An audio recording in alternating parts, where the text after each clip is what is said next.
मैं कृष्ण कुमार, मेरा एमए दिल्ली विश्वविद्यालय से है और मैंने इस बार नेट जेआरएफ क्वालिफाइड किया है। दोस्तों, पेपर 1 एक पहेली बनी हुई है, क्योंकि बहुत सारे बच्चे ऐसे मुझे मिलते हैं जो पेपर 2 में तो बहुत अच्छा स्कोर करते हैं, लेकिन पेपर 1 में उसके कम स्कोर की वजह से उसका रिजल्ट नहीं हो पाता है। दोस्तों, पेपर 1 के लिए कई सारे प्रश्न आते हैं कि बुक से करें या कहाँ से करें, कौन सा बुक बेटर है और क्या है। दोस्तों, मेरा अपना जो अनुभव रहा है, पेपर 1 जो है बहुत ही वास्ट है, क्योंकि उसमें एनटीए कहीं से भी कुछ भी उठा के पूछ देता है।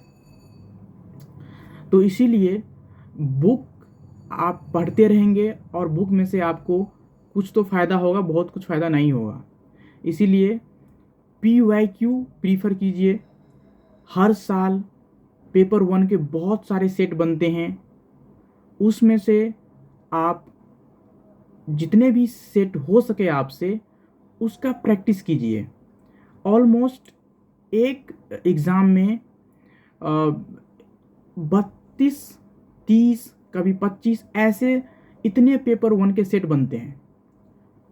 तो आपको उन सब की प्रैक्टिस करनी है और साथ में उसमें से नोट्स बनाने हैं और उस नोट्स को लर्न करने हैं। साथ ही बहुत सारे बच्चों का ये सवाल होता है कि मेरा तो मैथ अच्छा नहीं है, तो मैं कैसे करूं। दोस्तों, जिस बच्चे का मैथ अच्छा नहीं है वह भी पेपर 1 में अच्छा स्कोर कर सकता है, 32 प्लस 32 प्लस स्कोर कर सकता है। बस ये है कि आपको ये तय करना पड़ेगा कि आपको कौन से सब्जेक्ट हैं या कौन से टॉपिक्स हैं जिसमें आपको स्कोर बेटर करनी है, और आपका वीक पॉइंट क्या है और आपका स्ट्रॉन्ग पॉइंट क्या है।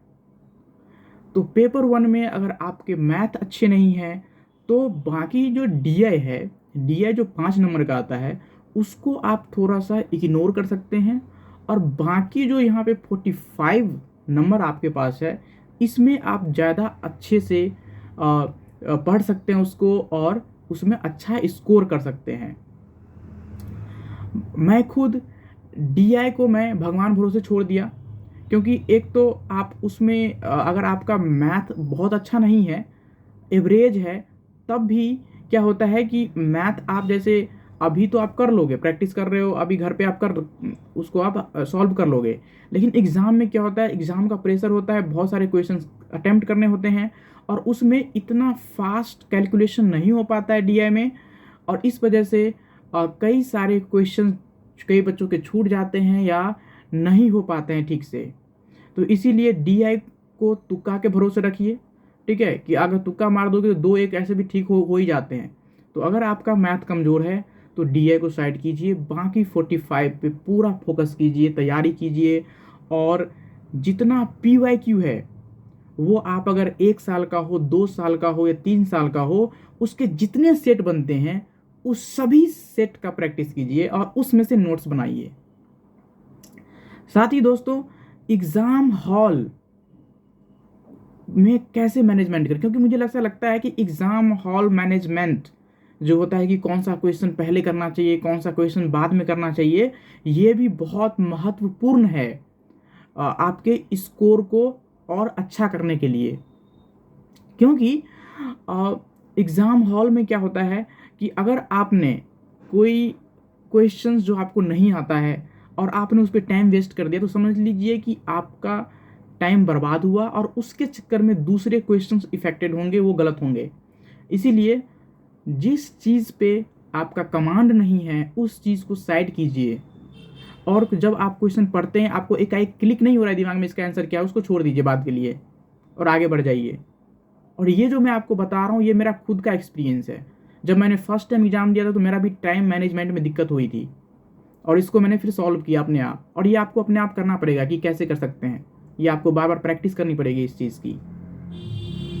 तो पेपर 1 इतना बड़ा हुआ नहीं है कि वो नहीं होगा, बस सही स्ट्रैटेजी अपनाइए कि आपका वीकनेस क्या है ठीक है, सबसे पहले अपना वीकनेस पहचानिए आप और उस पर काम कीजिए। अगर आपके मैथ अच्छे नहीं हैं तो मैथ को कोशिश कीजिए अच्छा हो जाए, लेकिन अगर आपकी स्पीड नहीं बन रही है तो उसको छोड़ दीजिए और बाकी को अच्छा कीजिए। स्पेशली जो डीआई है उसको लेकर के मैं बात कर रहा हूँ। और जिनका मैथ अच्छा है तो उनको तो फिर ठीक है, मैथ आप कीजिए और दूसरी जो चीज़ें हैं उसकी प्रैक्टिस कीजिए। और सबसे जो कन्फ्यूजन जो बात है, मैं बार बार बोल रहा हूँ, जो बुक्स वाला इशू है उस पर इतना फोकस मत कीजिए, आप PYQ को अपनाइए, वो बेस्ट है। Thank you.